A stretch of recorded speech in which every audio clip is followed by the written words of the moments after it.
Happy New Year to you all. You have a good time? A little bit? Go anywhere? Home? Actually, I stayed home. But my family came and we had a good time for Christmas and New Year, so now I'm back to work. Okay. Today we're going to look at, we're starting, the first couple weeks of the class were sort of a warm-up. I think you have an idea now of what environmental history is, and some of the issues like, of course, global warming, species extinction, and then also resources, use of resources, especially fossil fuels.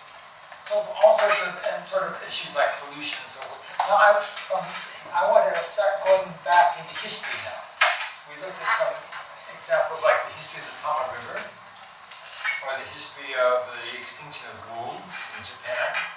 But now I want to go back to the beginnings, the agrarian revolution. We can even go further back. I said, look at what happens 20 years from now. But remember I mentioned that even in my life of now 67 years, the population of the world has grown from 2 billion to 7 billion. And just in that short period of time. And then,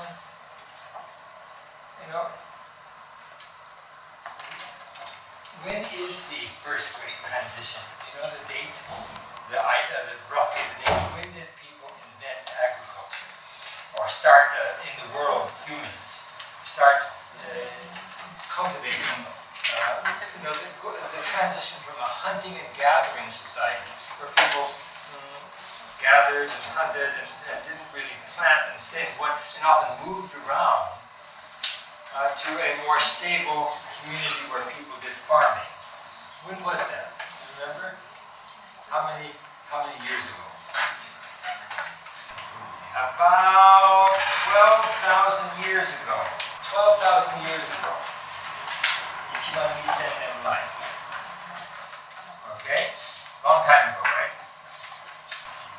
Here we are, 2005, and 12,000 years ago is pretty far back. And yet, we're going to be talking about changes, because agriculture is a type of lifestyle that starts to, which humans start to change the natural environment for their own good. Basically, agriculture, you dig the soil, right? And some places you don't have water, so you have to take water from where water is and bring it to where water isn't. Irrigation.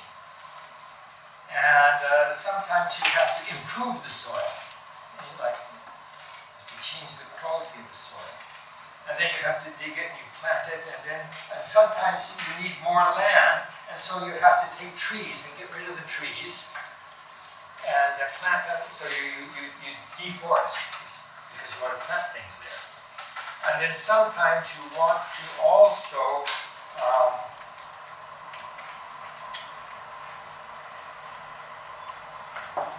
what else can you do? The surrounding might be too mountainous, so you want to make terraces and even leveling up. So agriculture starts the process in which humans start to change the earth for their own purposes. Okay, but the radical changes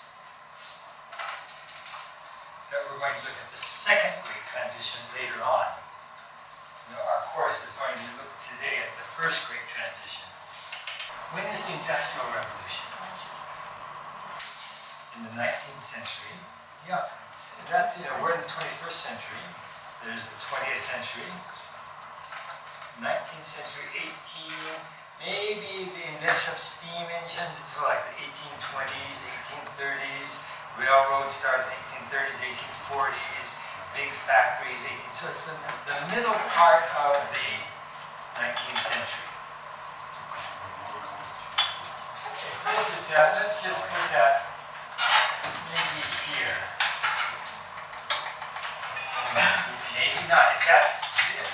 long was that again? 12,000 years? It's more like, kind of like here, isn't it? It's actually just the last 200 years. But in those last 200 years, we've done a lot of big changes to the natural environment. Our course is really going to be more about these last 200 years than the 1,000. Well, actually, how old is the Earth? Do you know when was the sort of Chikyū Tanjō? Any idea? The beginning of the Earth. That takes us back a lot further. Some people say it's about 4.6 billion years. 4.6 billion years. And that is, then it's 600. Is that right? So, 4.6 billion years ago.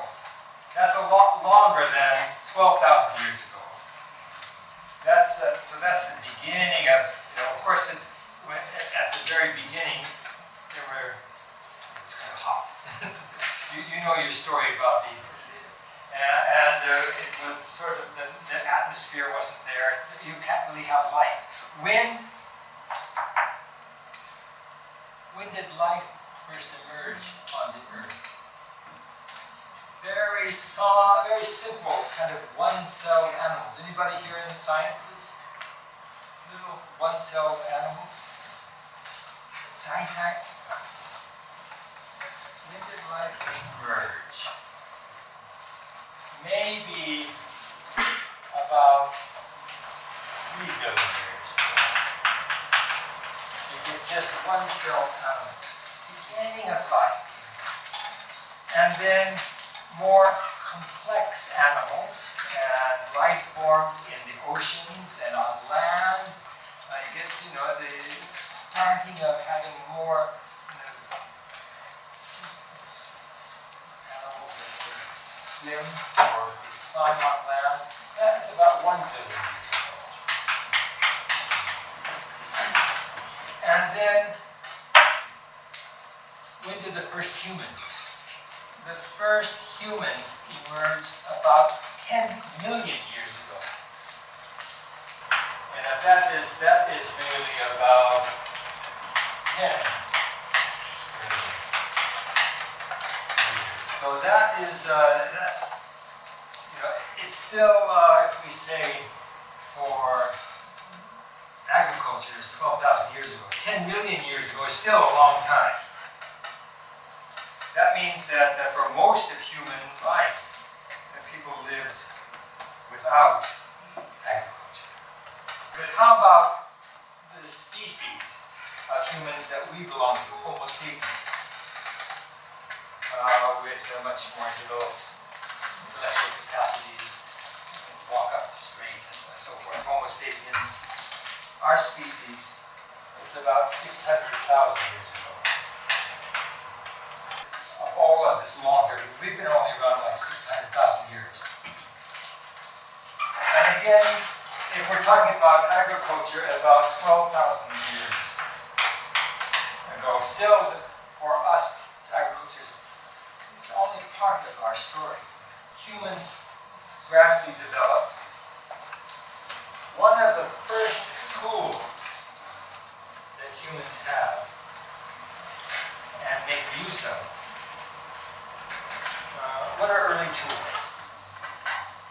Stone tools? But one of the early tools that humans did, and one of the early sort of inventions, kind of new types of technology, is the use of fire. When did humans be able to, of course, fire can be quite scary. You want to run away from it, but to control it, actually make fire, and to use it intellectually. That's about 250,000 years ago.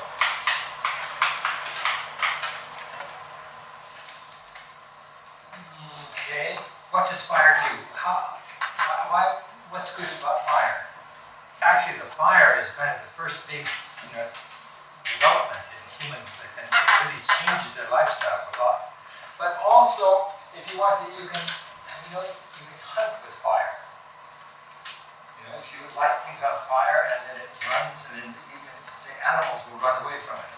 Maybe even you can make sure that animals can push them in one direction where there's a kind of dead end.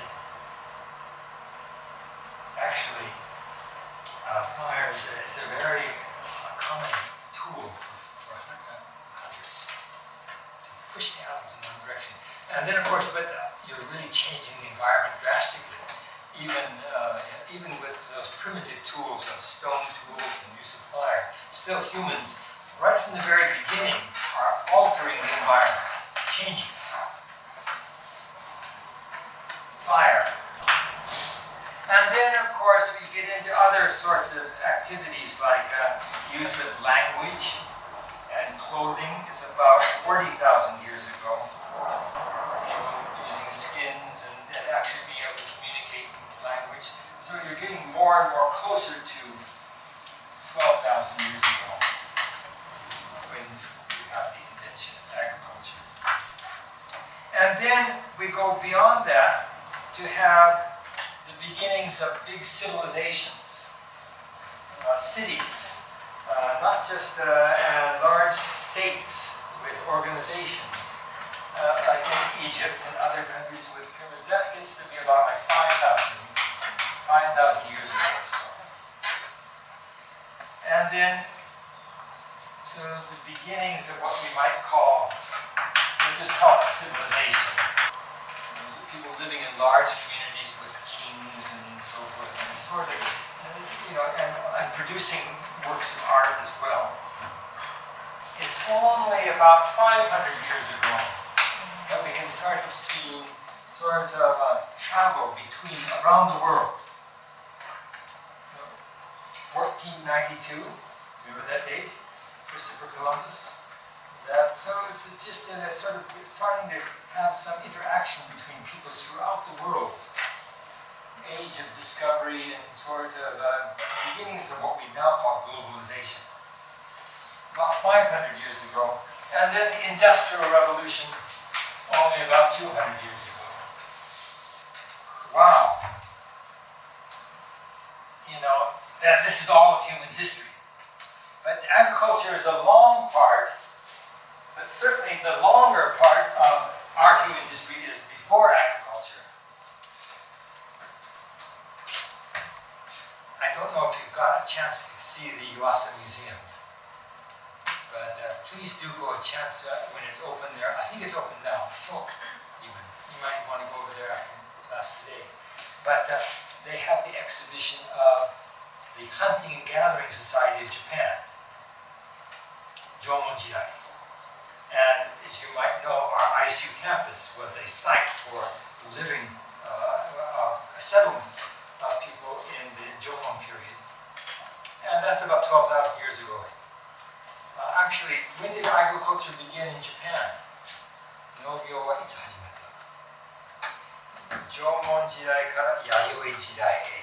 That transition from Jomon. That in Japan, that took place around the year about maybe 350 BC. In other words, Japan was a country that was rather late to come to agriculture. This is 12,000 years ago, but there's a lot of variation. Some parts of the world were more advanced. In the Europe area, India, and sort of Mesopotamia, Central Asia, China. But some other areas are much slower. And actually, the Jomon period in Japan lasted quite a long time. Okay. You got the idea? Now, when did humans begin to change the natural environment? Basically, right from the beginning. Right from the very beginning. And then much more after the invention of agriculture, and then in the last 200 years, much more. It's really, you've seen the kind of, we can take a sort of a, did you remember that? Did anybody keep the record of how many people were in the world on our first day of class? It's growing, of course.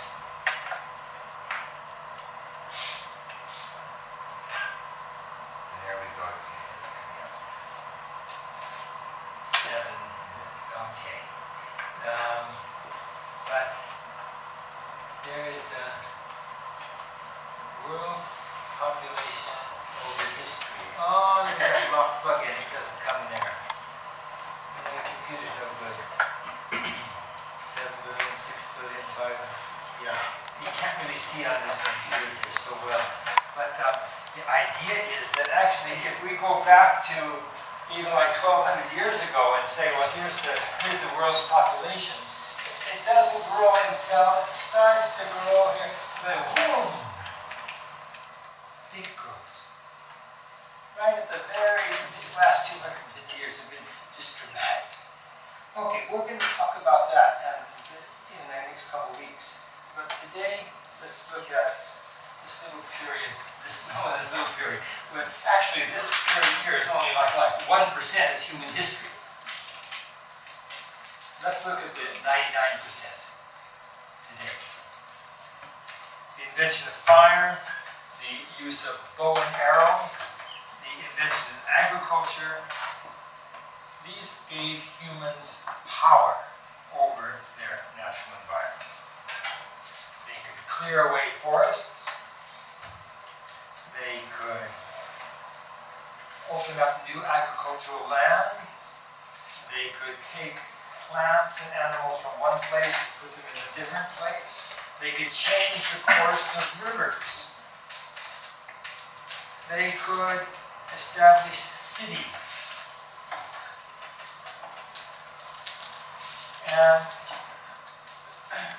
But as I say, until relatively recent, these changes were relatively minor, like little scratches on the earth. And also, even though some of the changes might be a little bit ugly, they were not that dangerous of changes. People, when they wanted to throw their garbage away, put it in the river, and it flowed away. Of course, it caused some so-called pollution, but it wasn't. What's the difference between the type of pollution that we have now, things that you throw in the water, and then back here, these other things in the water? Most of the materials before was organic, could easily decompose. The stuff we throw into the water now, a lot of chemicals. It's quite dangerous, and things combine with each other. So in other words, not just the simple quality or quantity, how much we pollute, but the things we use for which the type of pollutions are really drastically changed. But again, let's go back to the beginning. Okay. I was going to show you, and did anybody look at this? Take a look at the film, The Dawn of Man, 2001, Space Odyssey. It doesn't show up on the computer here, but what that is has anybody ever seen that film? 2001, A Space Odyssey. It's quite different from Star Trek or Star Wars. But it's one of the early sort of science fiction films, which when I was 18 years old or so, and I saw it when I was in 1969. And it was just a year in which humans, man, for the first time went to the moon. And that was in July of 1969. And I just graduated from college, and I went to see this film. And the film begins with early humans, the dawn of man, and the discovery of tools. And at one point, this sort of ape-like human hurling was kind of with his tool, and he throws it up into the air. And you'll see it on the movie when you watch it. That little bone turns into a sort of orbiting spacecraft. And sort of the whole history, that whole 1,200 years, 12,000 years, becomes in a flash, going from the invention of tools up into space to bring us up to the present day. But it's nice. It's a sequence there. The beginning of intelligence, the beginning of thinking, the beginning of use of tools for practical purposes is kind of captured in that that scene of that film. So please take a look. Okay. Now you've read. I hope you're reading this book, this article, The First Great Transition. It's from a man named. It's from a book called A Green History of the World by Harold Ponting, and we're going to read that chapter on the First Great Transition. And then next week, the chapter called The Rate of the World. And you note that we have our second reaction paper next week on the 14th, Ecological Imperialism. And also you note that we don't have a class on Monday. So coming right up, get you back into the student. Okay? So the rate of the world. And then there's also the second great transition. So we're having these kind of textbook accounts of major events in the early environmental history of the world. First great transition, the radically different way in which humans obtain their food. More intensive system of food production. And it was using different crops and animals in different parts of the world. Key centers were Southwest Asia, China, Mesopotamia, and the Andes, and the tropical areas of Africa and Southeast Asia. These changes marked the most important transition in human history. Think of, we kind of think, well, maybe is the invention of the internet the most important invention. But this is the most important transition in human history. The extra food that was produced made possible the evolution of settled, complex, hierarchical societies and everything that we call civilization. So, it's about 12,000 years ago. At that time, the population of the world was about 4 million. It says about half the population of modern time. It probably increased slightly in the period up to 500. You know this BCE? Before the Common Era. And he uses it. Sometimes texts will use BC and AD. Like before and after the birth of Christ. And this one is using a term called BCE, before the Common Era, which is the same thing, before so-called year zero. And then after. So basically 5,000 BCE as agricultural settlements developed. And then it began doubling every millennium to reach about 50 million in 1000 BCE. Then the empires of the world, it rose to 250 to 200 by 200 CE. That's the Common Era. And the upward trend. And it gives you a map here. This is the sort of world population from 10,000 BCE. And that is about 12,000 years ago, because we have 2,200 years after it's before the Common Era. So we have this thing gradually grows, but then here it just peaks right out. And it says here in the text, and I won't go into the text that much here because I'm hoping you read it. The growth of settled societies, emergence of cities, development of craft specialization. structure. You can become farmers or merchants or craftsmen. The rise of powerful religious and political elites, called often the Neolithic Revolution. But the consequences of all these changes were revolutionary. Really, this changing about really changed the way people live. And gradually, as the populations increased, also the, you might call it, the contact between different groups of humans. Groups in China, groups in Central Asia, groups in Africa. So it started to become creating a sort of more interactions and webs, networks of peoples and trade and so forth develops. And that's, of course, really after 5,000, about the last 5,000 years or so. The change took several thousand years. Now,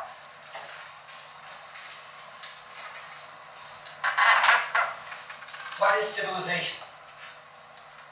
Can you who may?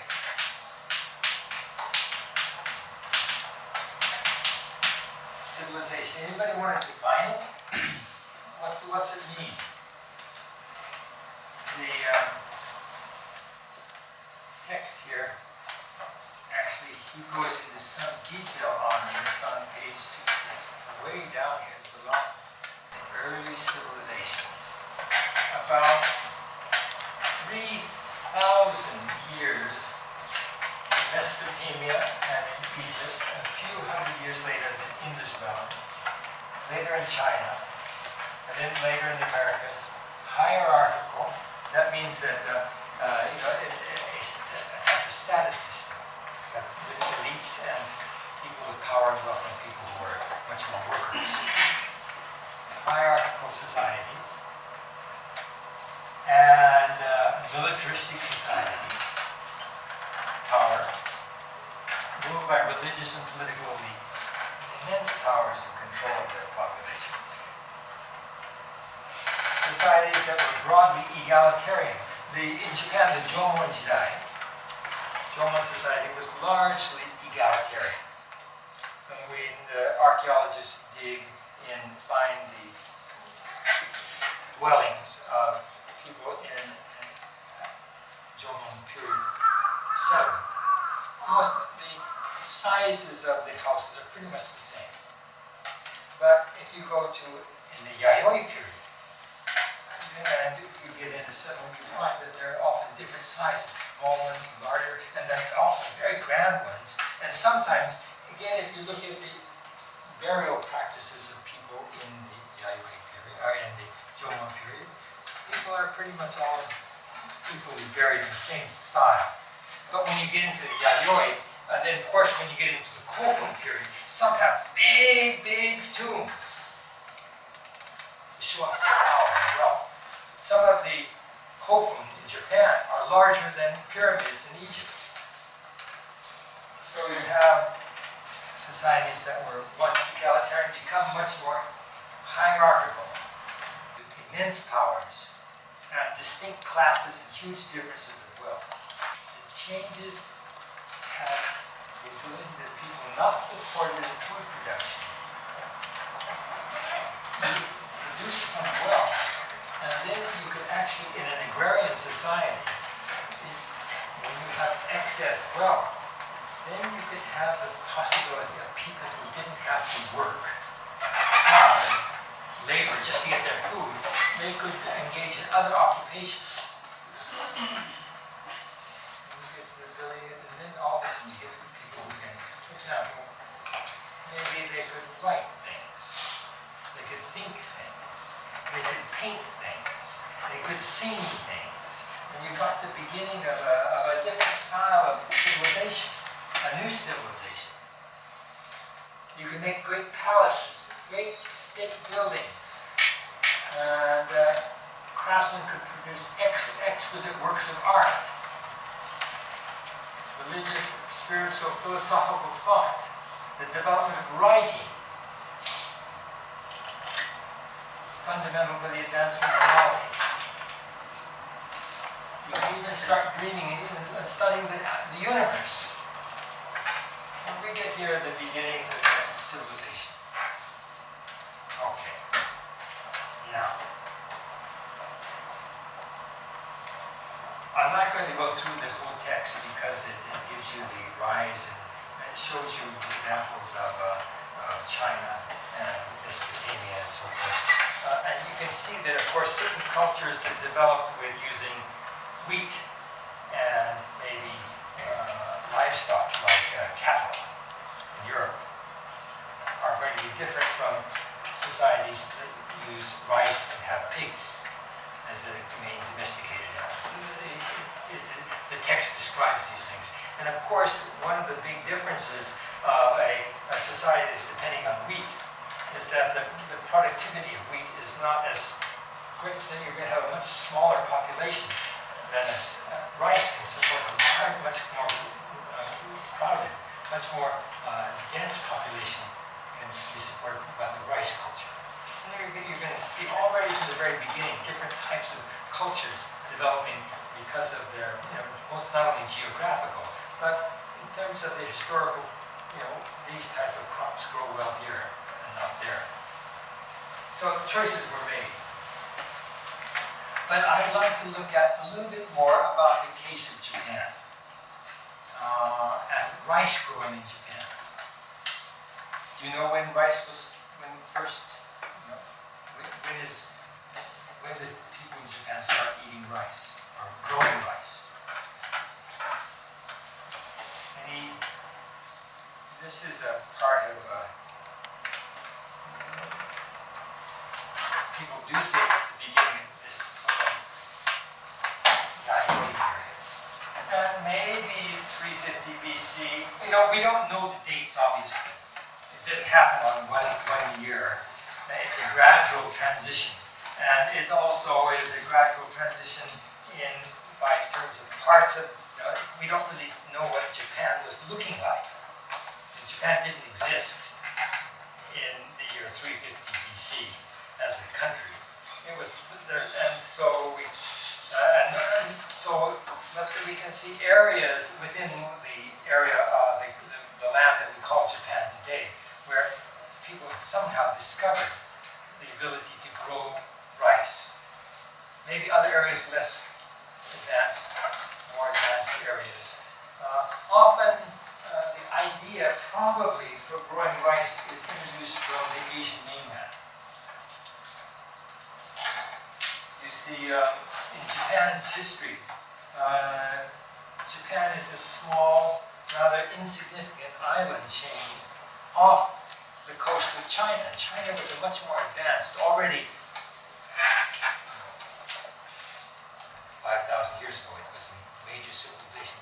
Japan is still in the Stone Age. Even if you go back to the age of Confucius, and Confucius, maybe it's about 500 BC. Japan is still in the Jomon period. And China already has the various developments in agriculture and in technology in terms of making later paper, writing, systems, philosophy, arts, literature, where Japan is still no language, no written language, of course, and is still a sort of a Stone Age society with stone tools. Okay, so, but gradually, probably introductions from maybe people moving out from the Asian mainland, being pushed out perhaps from Central Asia into the Korean Peninsula and into Japan, probably around 350 BC. People bringing in new technologies, people growing of rice, and also using of being able to use metals, make metals, use iron tools rather than stone tools. And maybe new types of fabrics, textiles, and weaving technologies start to come into Japan around 350 BC. This transition from the Jomon to the Edo period. And again, please do get a chance to look at the Yuasa Museum. But also, you know there's the Chukinto Bunka Center, just outside the university campus. Has anybody ever been there? The Middle Eastern Culture Center. They have a museum there that looks at the ancient cultures, again also from the transition of Stone Age cultures into agricultural societies in the about 12,000 years ago in Mesopotamia area. So it's actually a very fantastic resource, and not many people use it.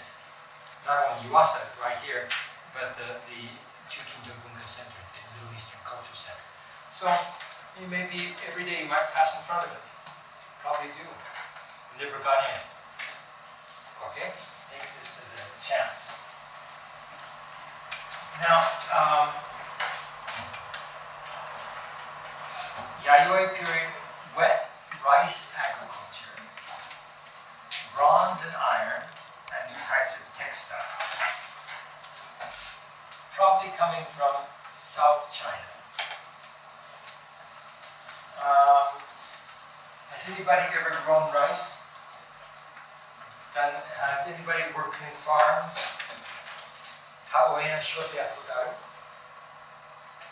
You did it? Down you've been planting rice, good. Shogakko? Okay. It's actually, so much of the work of rice planting in Japan is now done by machines. You can just kind of go through and plant the rice. But that's only fairly recently. But planting rice and growing rice is hard work. You can imagine. If you were to plant rice, what would you do first?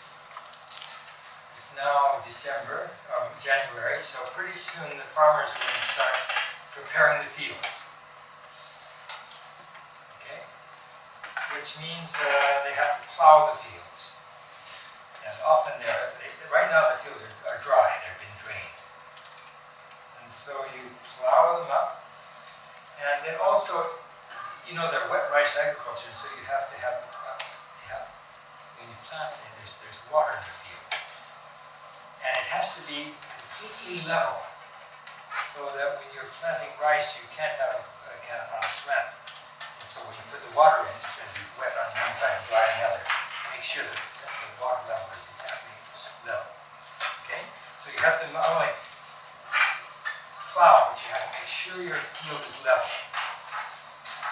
And then not only that, because you're going to have the water, if you're planting rice, you don't just leave the water there all the time, the same water. It's actually running. So there's an irrigation system involved with planting rice, quite complex, because you start at one end and the water flows from one field to the next, to the next, to the next, to the next, all the way through, and it goes on. And so it's constantly flowing, even though if you look down, it doesn't seem to be moving. But if you go to the edges, you'll see there are little places where the water is let out to the next field. You can see it's moving. But also, not only moving, but kept the same level. That's hard to do. You can imagine there's technology involved. Keep the water level and then let it move. And sometimes it's coming down on terraces as well. Then you have to plant rice once at a time. You have to tend it. You have to make sure that there's no bugs. Sometimes that even means picking or taking chopsticks and debugging the plants, weeding it, guarding it from animals, and then making sure it grows.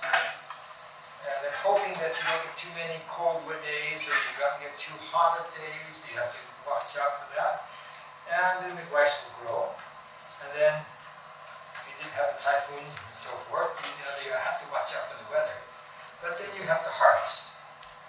And you dry. And then you have to thrash the wheat. Actually, what I'm saying here is that the lifestyle of hunting and gathering is much easier to kind of pick up foods. But you have to stay there, and you have to work, and you have to be organized. In other words, the society that grows rice is often a very hierarchical society and often has a strong leader who says, you do this, you do that, you do that, and have workers and make sure you do the work.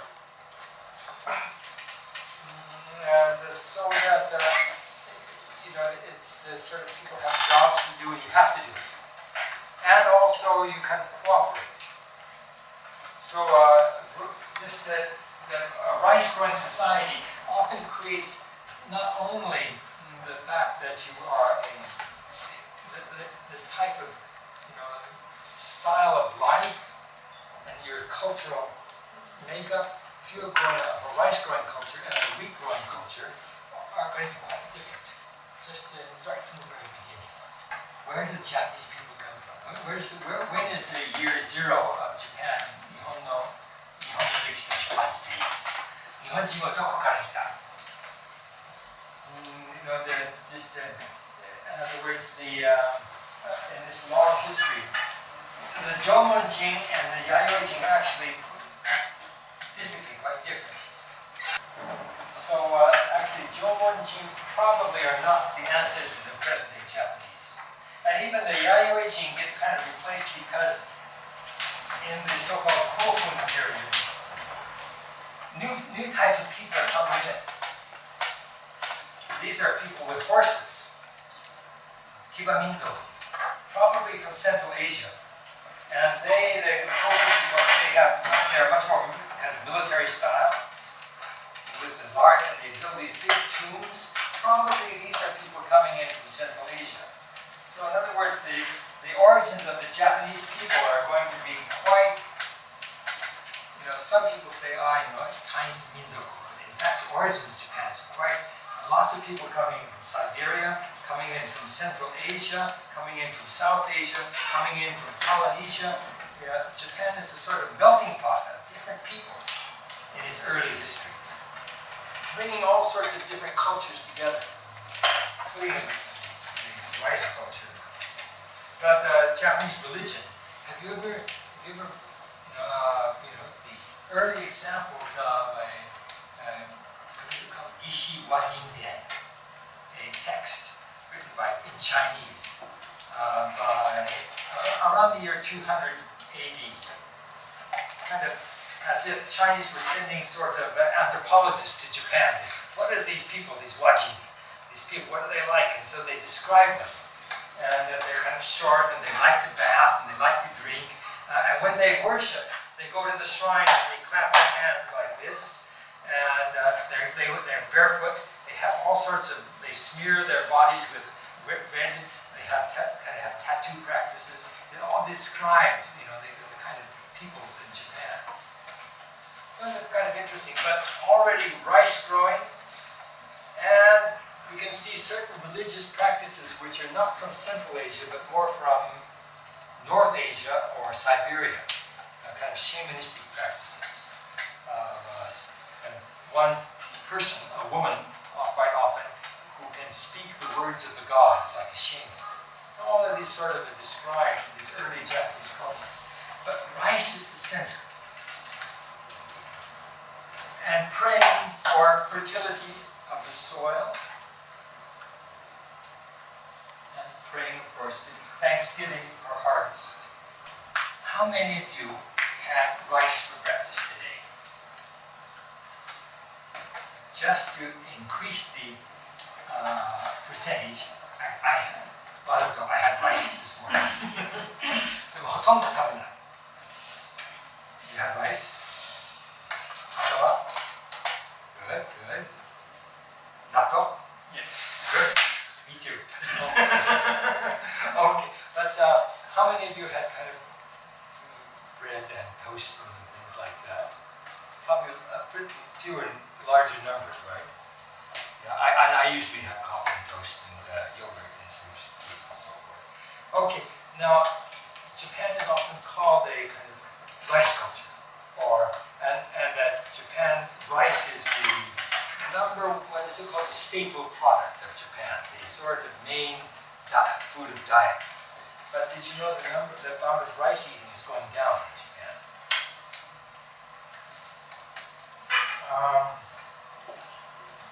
Is Japan really a rice-eating country? Edo period, farmers grew rice, but they very rarely ate rice. As farmers, they had to pay tax, nengu, and they paid their tax in rice. But for farmers, they ate mainly awa, hie, what is it called? Millet, and part of very lesser grains. They very rarely, only on special occasions, could a farmer eat rice. And actually, where everyone in Japan can eat white rice freely, is like Sengo Nihon, post-war Japan. And not only that, like the 1960s, and people don't have to do maze gohan or something like that. It's actually rice. It's people eating rice as everybody. It's really from the 1960s. Okay, but now it's starting to decline. If you had to guess, let's change. Here are three major grains eaten throughout the world: rice and wheat and corn. Now, which grain of these three do you think Japanese people eat the most?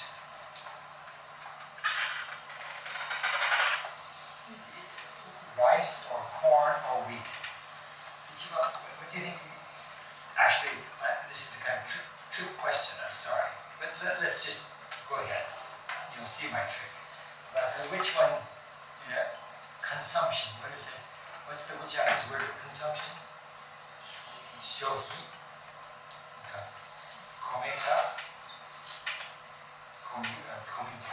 Or wheat is wheat. Which one, その商品率が一番高いな、なんと思います？ Wheat, yeah. Anybody else agree? You agree? How about corn?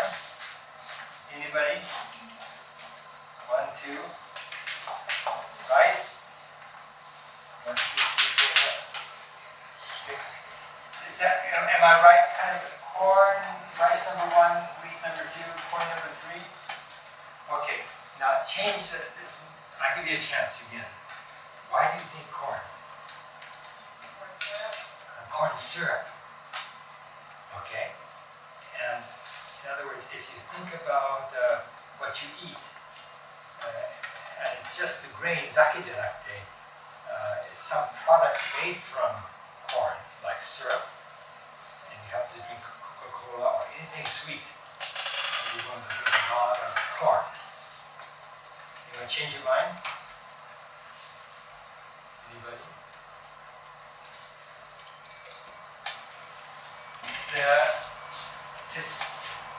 These are a bit old, 2014. It was, consumption of rice was 7.5 million tons. And going down. Wheat was 5.9 million tons. And also going down. Corn is 14.9 million tons. This is, it's actually harder. People eat much more corn, but it's consuming. And also not only in sweet drinks or syrup or various sweeteners, but also corn is used for animal food. Japan imports a lot of corn, which are fed to pigs and for cattle, and that eaten as well. So it's a little bit tricky. But this is just how much corn is used. And of course, it's not the example, if you actually eat the grain, like corn or rice or wheat, probably then it's going to be just straightforward to be rice. But in terms of total consumption, what's in our body, where did it come from? Corn is really kind of the king. And And that's kind of almost throughout the world, particularly because of the animal feed. So it's a now of all these grains, what is Japan's food self-sufficiency rate? How much of this food is produced in Japan? When you ate your rice, riceはほとんどね、国産。But corn and wheat, kind of ほとんど。But how about all your vegetables, all the food that you eat? What's the self-sufficiency rate in Japan? Do you know? It's about 39%.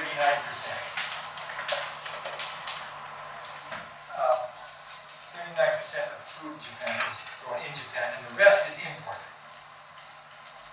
And even though there's been attempts to try to raise self-sufficiency, it hasn't been successful. In fact, probably the rate's going down. And Japan is more and more dependent on imports of food. Is Japan,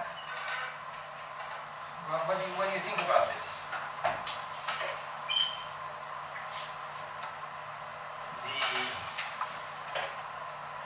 The 93% of food is imported.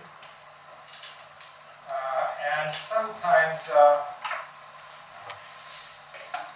when it comes to some basic food like tofu, about 90% of soybeans are imported. So lots of Japanese agriculture is dependent on foreign. Why is that? Falls to fails to rise. There's an article here. These are a nice bowl of rice here. Fails to meet the lower target of 45%. Sufficiency was 39% for the fifth consecutive year. The government underrated it didn't. And also, annual rice consumption per person fell to a record 55.5 kilograms, pushing down the self-sufficiency ratio. Consumption of import-dependent food oil also increased, etc., etc., etc. Well, how many people are engaged in agriculture in Japan? Anybody come from a family of farmers? Yes? No? Good, good, good. 頑張ってくださいよ。Yeah. But how many people are engaged in farming, do you think, in Japan? Let's imagine in the Edo period, up to 1868, probably about 90% of the population were engaged in farming. And then maybe 10% were merchants or samurai. Working hard in the fields. I think by about 1960s, it was less than 50%.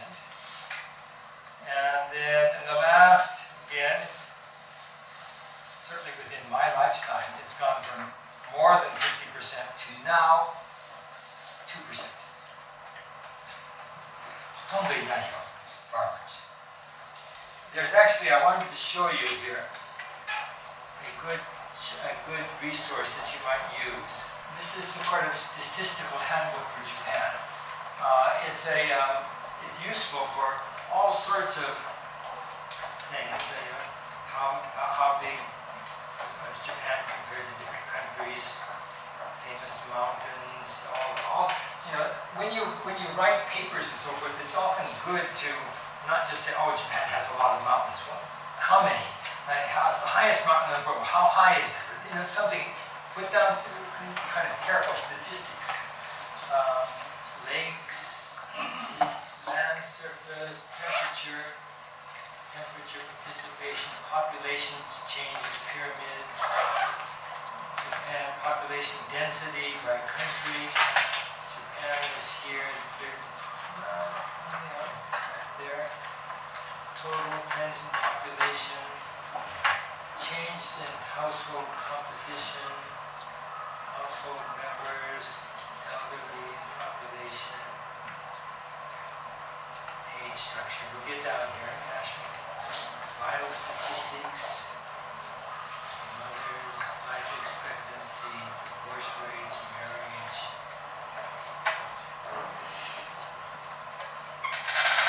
economic growth rates, national wealth. Okay, sorry, getting close.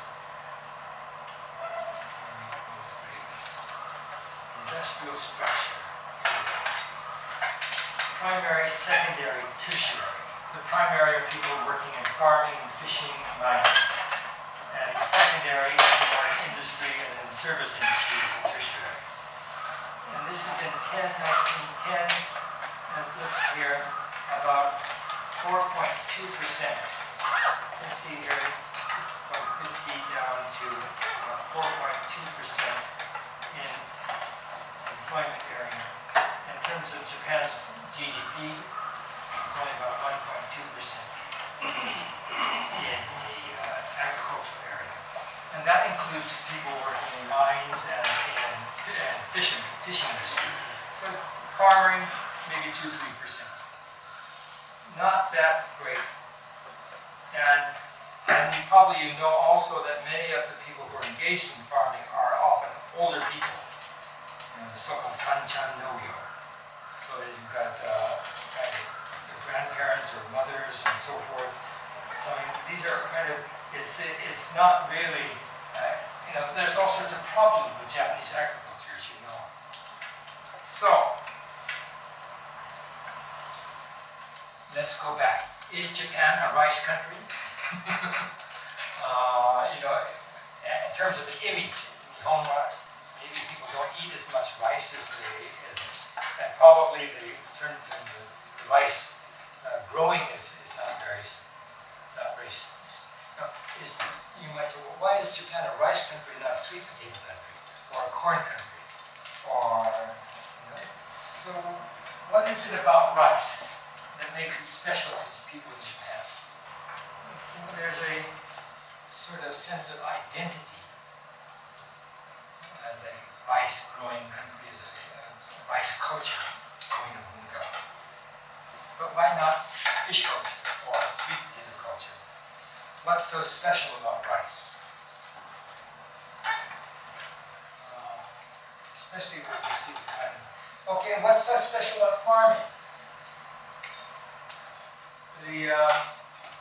There's attempts to reform Japanese farming. Have you been following TPP? All this sort in the news? The Trans-Pacific Partnership. And what do you think? Should Japan join? Well, of course it should join. What about farmers? Why is there a lot of opposition by farmers against going into TPP? Is it, yeah? There's going to be a lot of competition. They're going to bring a lot of outside resources. Yeah, and so in other words, sometimes things like rice, Japanese rice is very expensive compared to rice that you can get on the world market. Is that what you mean by competition? Yeah. Yeah. And as a consumer, if you have the choice of buying Japanese rice at 2,000 yen for sort of 5 kilograms and buying 1,000 yen for 5 kilograms from California, what would you buy? Especially if the taste is the same. Okay, that's one issue, isn't it? And Japan's government has kind of propped up farmers and given lots of subsidies. Why would they do that? Why not? Why is so much actually government money spent on keeping the farming active, and yet the self-sufficiency rate hasn't gone up? There's all sorts of political issues as well, in terms of where political, who votes for the people. If you have the people in the countryside have a lot more political power than people in the cities, and that's just left over from the sort of period before Japan's growth in a large urbanized society. But I put in a couple issues, a couple articles that I was hoping you might look at. Sufficiency. Some people say, well, maybe we can have new types of rice. Farmers are trying to get, just to stay in business. Japanese are eating less and less of their staple. That some type of rice might be easier to produce, be much more, and then get so that there's attempts here to. This is shiki yutaka that yields 30 to 40% more grain. So that's that sort of story. So can you change Japanese farming? Not only the varieties of rice grown, but maybe even the style of farming. Instead of having small plots, have large plots. That's actually much more radical. To really to actually change the whole landforms that have been developed over centuries. Let's get rid of the small rice field and make one large rice field. Much more, and that has actually taken much slower to change. Also, I put in here the trade negotiations. Rice is a sticky issue. Well, it looks like we can't read the whole story here. It has the photo cover of, it actually has the photo of Prime Minister Abe showing him bowing deeply to an elderly woman in rubber boots standing next to it. It actually symbolizes the sort of connection between the ruling power of the LDP and rice farmers. And yet, it's quite a delicate issue now with the can you really join the rest of the world with this more open trade negotiations, and yet still maintain the support of the Japanese farmers? And that's sort of issues going on right now in Japan. Should tariffs be dropped on so-called 5 special products: rice, wheat, beef, poultry, dairy products, and sugar, which would make a major impact on Japanese agriculture? Well, should Japanese agriculture be kept as it is now, or try to improve it and change it and make it more diversified? So there's all sorts of issues that are happening in terms of Japan as a rice-growing culture today. One other issue. What's so special about rice? It's said to be part of Japanese culture. It's sort of almost sacred. But what do you think? I put in here an article from a book, just to introduce a book called Rice as Self, Japanese Identities Through Time, and Emiko Onukiterni. And it looks at sort of, rice not so much as a product of what we eat, but it's like a symbol or a metaphor standing for Japanese culture. How, rice as a sort of symbol for what it means to be Japanese, and how that has changed over time. Even in a time when people are eating less and less rice, still kind of saying as we are rice, we're a rice-growing people. The book is kind of with Kindle or with these things, you can actually go into the text. Food as a metaphor for self. And you can, I want to look at page 4. She says here, to explore how a people use the metaphor of a principal food and how they think about themselves in relation to other people. I've chosen rice and for the Japanese. It's a metaphor for themselves. In addition, rice as food, rice paddies have played an enormously important role in self-identity, or identities of the Japanese. So rice as our food on the one hand, and rice paddies as our land. And you might be interested in looking at this book that deals, goes into not so much the growing of rice, but the meaning of rice within Japanese culture and how that's developed over time. There's some, in the various arguments about keeping Japanese rice culture. There's environmental issues. What would happen if the Japanese stopped producing rice? And actually, it actually is happening. There are more and more so-called abandoned fields. People are giving up growing rice. And if you go to the countryside, you will see lots of abandoned houses and abandoned fields. They're no longer keeping them up. Do you know about that? Yeah. So, and more people are moving to the city. But what would happen if it keeps going like that?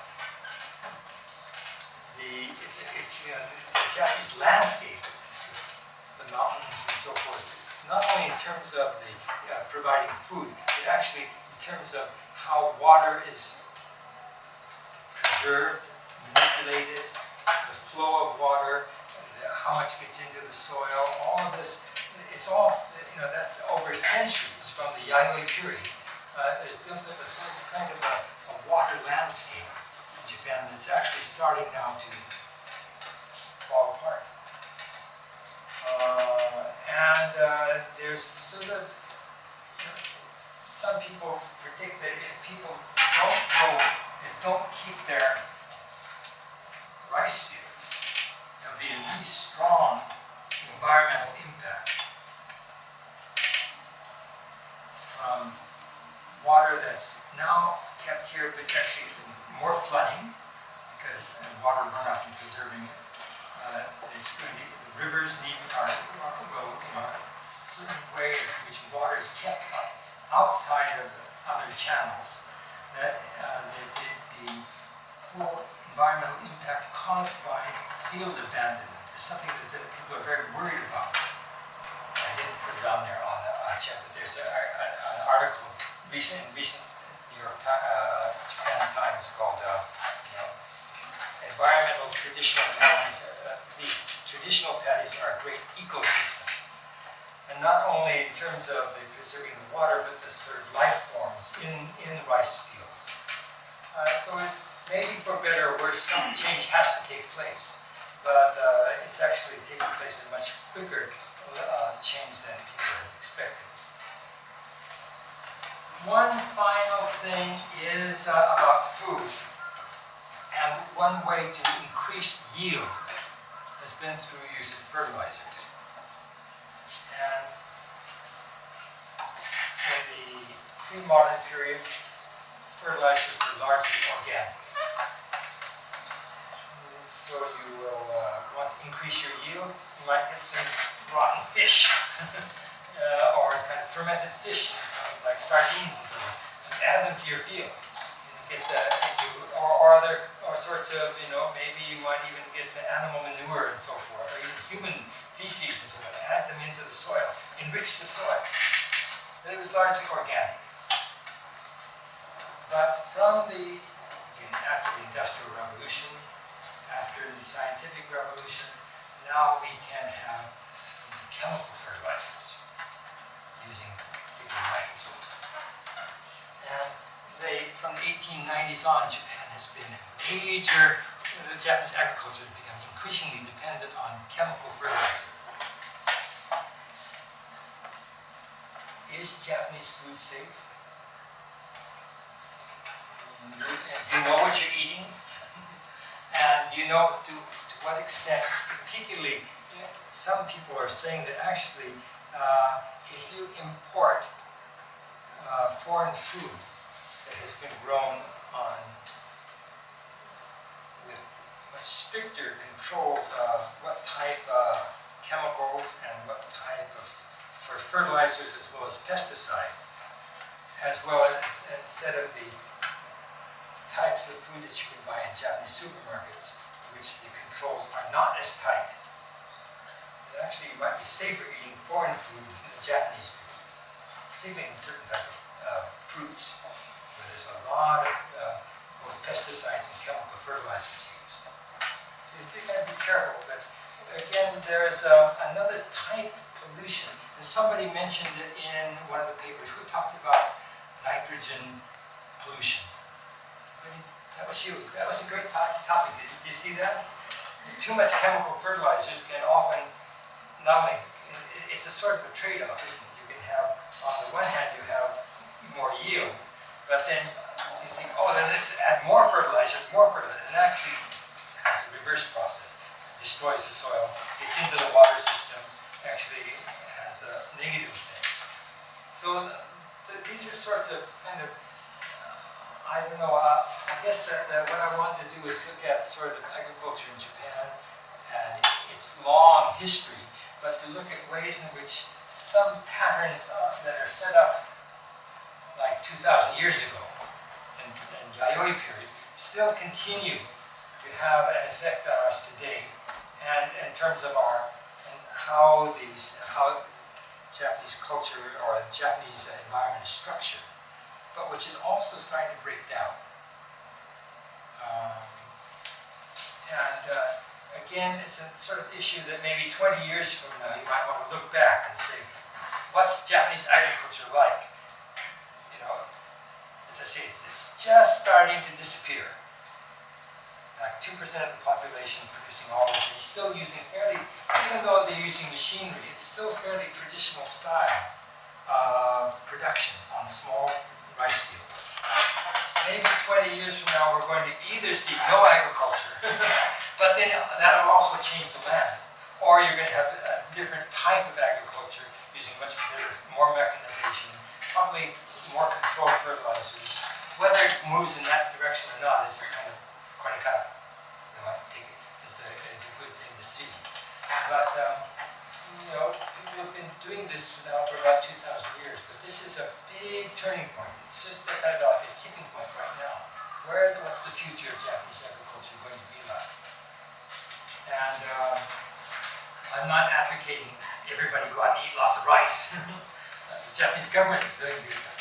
But just kind of be aware of the sorts of changes that are taking place, and what are some of the issues behind those sort of like TPP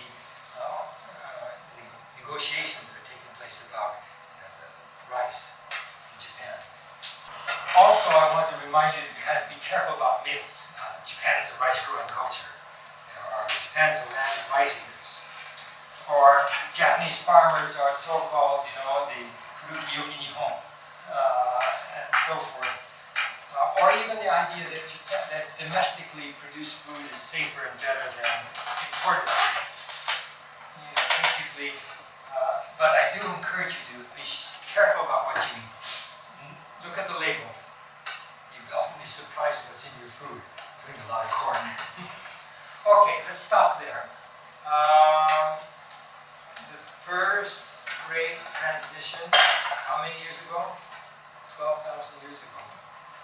Second great transition, just about 200 years ago. But you see the idea, these are major transitions in lifestyle. Let's come back to, we have a holiday, and ecological imperialism. And there's an assignment. Rate of the world.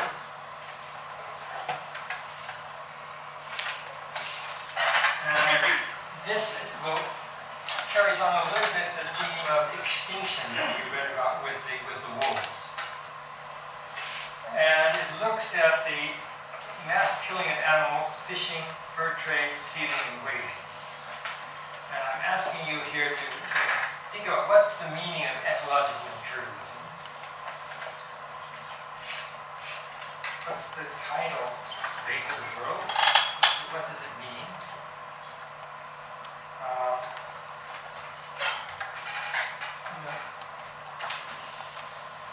The early stages of agriculture, you know, people could start to produce a surplus, but most people were living pretty, you know, actually, I think this article tells us that most people are living at subsistence level, just barely getting by. Almost this whole long period from the last 12,000 years. And it's only fairly recently that you can see start of improvements in standard of living of most of the people.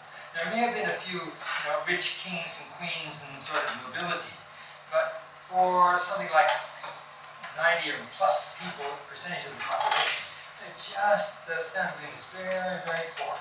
Just barely living on the edge of starvation almost. Until just very recently.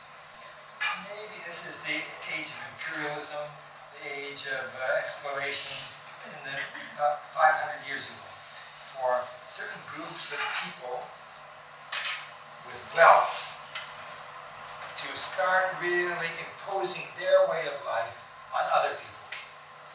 And also to take other products, resources, goods, foods, and bring them, place them elsewhere. And put other people under their control. Sort of plantation style. So this is all kind of a big change around 500 years ago. And it includes this idea of certain people really getting wealthy and wanting to get more and more wealthy, far beyond any sort of rational need to use and resources beyond what's good and necessary. So summarize the section that you selected. Select one area. It could be fishing or masculine with animals, fishing, fur trade, business. And summarize that. And then what did you learn? It's a similar sort of process. I want you to read that section carefully. Okay? That's coming up. That's next week on the 14th. And then look ahead because we have another going into the second Great Transition meeting on the 21st.